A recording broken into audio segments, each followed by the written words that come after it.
Unnao case में UP सरकार ने सीबीआई जांच के आदेश दे दिए हैं। हालांकि पुलिस का कहना है कि विधायक अभी आरोपी हैं, दोषी नहीं हैं। सीबीआई तय करेगी कि वो दोषी है या नहीं।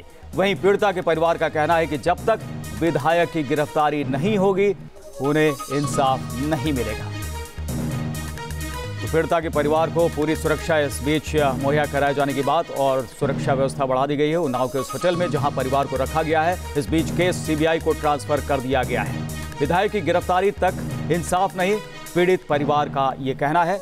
उन्नाव केस की अब सीबीआई करेगी जांच। तो यूपी पुलिस का कहना है कि विधायक अभी आरोपी है, दोषी नहीं। दोषी है या नहीं ये सीबीआई तय करेगी। और इस मामले में प्रधान सचिव का कहना है कि जांच सीबीआई को सौंप दी गई है और विधायक को कोई भी बचा नहीं रहा है। उन्नाव में उनके द्वारा पीड़िता के चाचा, पीड़िता, मृतक की पत्नी, मृतक की मां, इन सबसे संपर्क किया गया, उनके बयान लिए गए और विधायक जी के पक्ष के भी कुछ लोगों के बयान दर्ज किए गए। जो सीक्वेंस ऑफ इवेंट्स निकल करके आया एसआईटी की जांच में, उसमें 11 जून 2017 को पीड़िता के गायब होने की सूचना गायब हुई थी। उसके बाद 12 जून को पीड़िता की मां द्वारा थाने पर सूचना दी गई और पुलिस की दबिश में औरैया से पीड़िता की बरामदगी की गई। उसके बाद पीड़िता को कोर्ट में पेश किया गया। 164 सीआरपीसी के तहत पीड़िता का बयान हुआ और पीड़िता के बयान के आधार पर 2 अभियुक्तों को गिरफ्तार किया गया। और प्रधान सचिव ने दावा किया है कि पुरानी एफआईआर में विधायक का नाम नहीं था और इसलिए कार्रवाई नहीं की गई और इसीलिए गिरफ्तारी नहीं हो रही है। जो 164 का बयान न्यायालय में दिया गया था, उसमें 4 जून 2017 की घटना, जिसमें बाद में विधायक जी के ऊपर आरोप लगाए गए थे, उसका उल्लेख उस 164 सीआरपीसी के बयान में न्यायालय के समक्ष नहीं किया गया था। 1/8/2017 को इसमें कोर्ट में फिर चार्जशीट फाइल की गई। 2 अभियुक्तों को इसमें गिरफ्तार किया गया।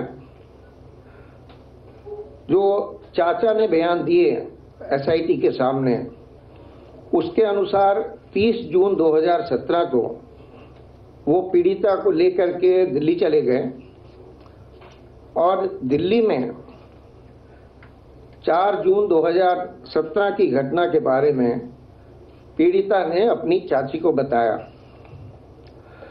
उसके बाद 17 अगस्त 2017 को पहली बार पीड़िता ने 4 जून की घटना के बारे में एप्लीकेशन दिया विभिन्न स्तरों पर।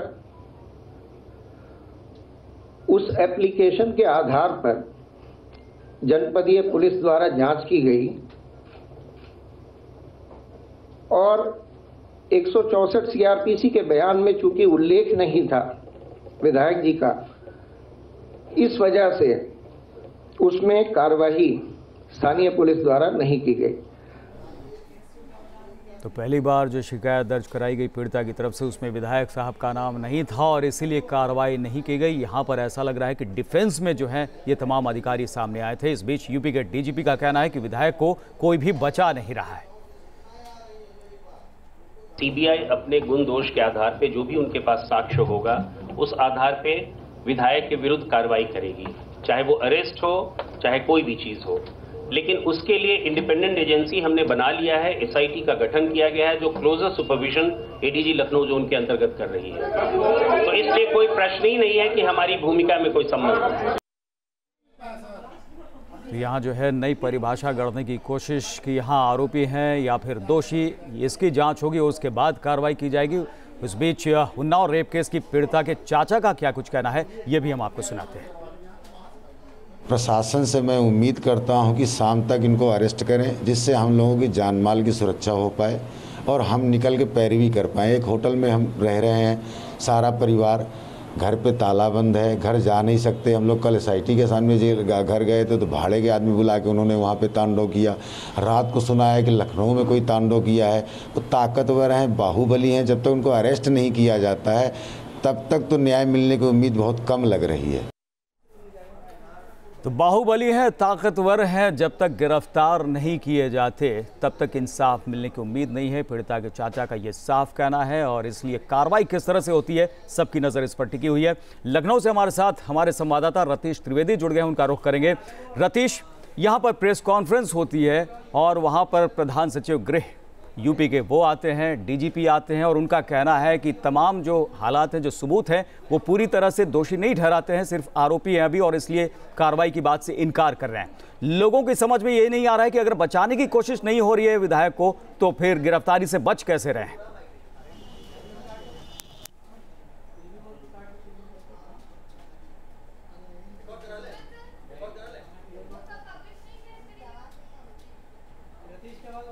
तो रतीश तक हमारी आवाज़ नहीं पहुंच पा रही है, कुछ यहाँ पर तकनीकी खराबी है। हम फिर से उनका रुख करेंगे, लेकिन आपको बता दें कि यहाँ पर अब दबाव जो है वो बढ़ता जा रहा है। हालांकि यूपी शासन और यूपी पुलिस फिलहाल पल्ला झाड़ती हुई नज़र आ रही है। CBI को केस ट्रांसफ़र कर दिया गया है और अब ये कहा जा रहा है कि CBI ही जाँच के बाद कार्रवाई करेगी और उसके बाद जो है विधायक के ऊपर एक्शन लिया जाएगा। हालांकि पार्टी से निष्कासन की भी बात जो है वो हो रही है, लेकिन फिलहाल जिस तरह से प्रेस कॉन्फ्रेंस हुई है प्रधान सचिव गृह यूपी और DGP की, उसके बाद फिलहाल जो है इस तरह की संभावना दिखाई नहीं पड़ती है। पुलिस हालांकि किसी को बचा नहीं रही। DGP का ये बयान और ये भी कहा गया कि जो पहली FIR थी, जो शिकायत दर्ज कराई गई थी, उसमें विधायक साहब का नाम नहीं था, इसलिए उनकी गिरफ्तारी नहीं हुई, उनके खिलाफ कोई कार्रवाई नहीं हुई। प्रधान सचिव का ये कहना था, लेकिन पीड़ित परिवार का ये साफ कहना है, पीड़ित के चाचा वो सामने आए कि जिस तरह से इनका रसूख है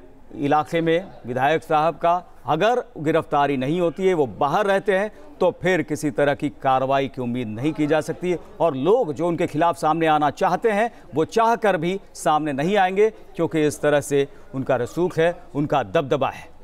4 तस्वीरें हम आपको दिखा रहे हैं किस तरह से यहाँ पर सुरक्षा व्यवस्था इस वक्त गांव में है, पुलिस बल तैनात कर दी गई है। SIT ने बयान दर्ज किए हैं लोगों के और SIT ने अपनी रिपोर्ट भी सौंपी थी, जिसके बाद जो है वो CBI जांच कराने की सिफारिश भी की राज्य सरकार ने। लखनऊ में हाई वोल्टेज ड्रामा देखने को मिला कल रात। विधायक साहब लाव लश्कर के साथ पहुँचे थे, समर्थक बड़ी संख्या में, मीडिया वालों से बदसलूकी की और यहाँ पर ताल ठोकते हुए चले भी गए कि मैं फरार नहीं हूँ, मैं यहीं पर हूँ। और इंसाफ की गुहार इस बीच पीड़ित परिवार लगातार लगाता हुआ। तो ऐसा लगता है कि फिलहाल जो है सरकार बैकफुट पर नजर आ रही है, घुटने टेक दिए हैं विधायक के सामने और खुलेआम यहां पर घूमते हुए आरोपी विधायक, कोई कार्रवाई नहीं हो रही है। CBI को केस ट्रांसफर कर दिया गया है और अब जो है यूपी शासन, यूपी पुलिस वो पल्ला झाड़ते हुए दिखाई पड़ रही है।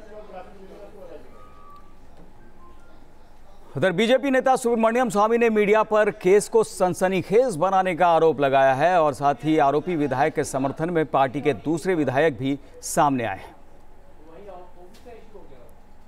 मैं अब CBI को रेफर कर दिया ना, तो वो हो जाएगा। भाई क्या है कि कई ऐसे घटनाएं की खबर आती है और कई बार पता लगा बाद में कि मीडिया रिपोर्ट ठीक नहीं है और लोग सुनी बात पर मीडिया रिपोर्ट फाइल कर देती है और सनसनी का खबर हो जाती है। प्रकरण में शुद्ध रूप से प्रायोजित ढंग से विधायक को फंसाने का प्रयास हो रहा है और मुझे तो दुख है कि हम भारतीय जनता पार्टी के विधायक हैं, वो भी भारतीय जनता पार्टी का विधायक है और कोई भी नेता उसकी माने सही बात को बोलने के लिए तैयार नहीं। मैं इसलिए साहस करके बोला हूँ और बिल्कुल बोलता रहूँगा। भाई उसकी पत्नी ने कही है कि यदि वास्तव में यदि जांच ही कराना है तो नार्को टेस्ट दोनों का करा दिया जाए। भाई यदि विधायक का भी करा दिया जाए, उस लड़की का भी करा दिया जाए। यदि नार्को टेस्ट में हमारा विधायक दोषी है तो जो भी दंड देना है दंड मिलना चाहिए। यदि जिम्मेदार पद पर व्यक्ति बैठा हुआ व्यक्ति यदि इस तरह का आचरण करेगा तो उसको दंड कठिन से कठिन मिलना चाहिए।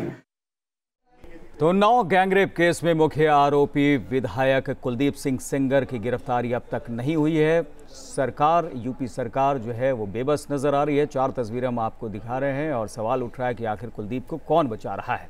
हनक के आगे सरकार हारती हुई दिखाई पड़ रही है। हालांकि पुलिस बल को तैनात कर दिया गया है, गाँव में सुरक्षा बढ़ा दी गई है। SIT ने बयान जो है दर्ज किए हैं और उसके बाद रिपोर्ट भी अपनी सौंपी है।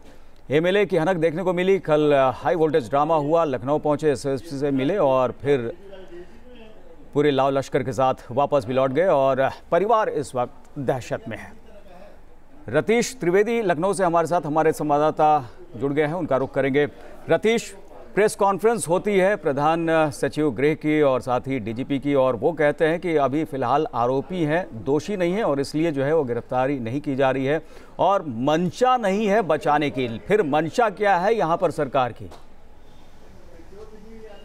सरकार कुछ भी कहे, प्रमुख सचिव गृह और DGP आकर के प्रेस कॉन्फ्रेंस कर रहे हैं, लेकिन मंशा, जैसे वो बता रहे हैं कि हमारी मंशा ईमानदारी की है, ईमानदारी से पुलिस काम कर रही है, लेकिन मंशा यही नज़र आती है कि पहले दिन से, डे 1 से बचाने की मंशा रही है विधायक को, क्योंकि विधायक के ऊपर लगातार आरोप लगते रहे। आरोप के साथ साथ आज भी यही कहा गया, माननीय विधायक कहा गया, विडंबना इस बात को कहा जा सकता है कि सुरक्षा के नाम पर जो पीड़ित परिजन हैं उनको होटल में बंद करके रखा गया है और जो आरोपी है, मुख्य आरोपी है विधायक, वो हनक दिखाने के लिए लखनऊ SSP के आवास यानी चौखट तक पहुंच जाते हैं, फिर भी उनकी गिरफ्तारी नहीं की जाती। इससे बड़ी विडंबना और क्या कहा जा सकता है कि आरोपी खुलेआम घूमे और जो पीड़ित परिवार हो, पीड़ित परिजन हो, उसको होटल में सुरक्षा के नाम पर बंद कर दिया जाए। आरोप लगे हुए हैं, ये कहा गया है, दोषी नहीं है। शायद इसीलिए दलील दी गई है DGP की तरफ से कि माननीय है विधायक माननीय विधायक होते हैं, लेकिन अगर इतने गंभीर आरोप हों और विधायक के ऊपर पॉस्को एक्ट के तहत मुकदमे दर्ज कर लिए जाएं, 363, 366, 376, 506 जैसी संगीन धाराओं में मामले दर्ज कर लिए जाएं, CBI को रेफर कर दिया जाए, तो अब किस बात की देरी होती है, किस बात की देरी हो रही है? यहाँ पर मंशा पे सवाल उठ रहे हैं। लेकिन रतीश, ये भी आपसे जानना चाहेंगे कि BJP नेता IP सिंह ने कहा कि कोई बड़ा शख्स बचाने की कोशिश कर रहा है। क्या कुछ पता चल पाया है कि आखिर वो शख्स है कौन? देखिए, फिलहाल अगर बचाने की कवायद में कोई ना लगा होता तो विधायक की गिरफ्तारी कब की हो गई होती, लेकिन बिल्कुल सही कहा है IP सिंह ने जो ट्वीट किया है और उसके साथ ही सवाल उठाए हैं। फिलहाल ये बता पाना बड़ा मुश्किल है कि वो नेता कौन है, लेकिन पार्टी के अंदर इस बात को लेकर के 2 फाड़ ज़रूर हो गया है। कल पार्टी की प्रवक्ता थी दीप्ति भारद्वाज, उन्होंने हमसे कहा था कि उन्होंने भी ट्वीट किया था और ट्वीट करने के बाद सवाल बिल्कुल, और यहाँ पर यही सवाल उठ रहा है कि आखिर बचाने की कोशिश कौन कर रहा है अगर सरकार की बचाने की मंशा है नहीं तो। रतीश, बहुत बहुत शुक्रिया पूरी जानकारी के लिए।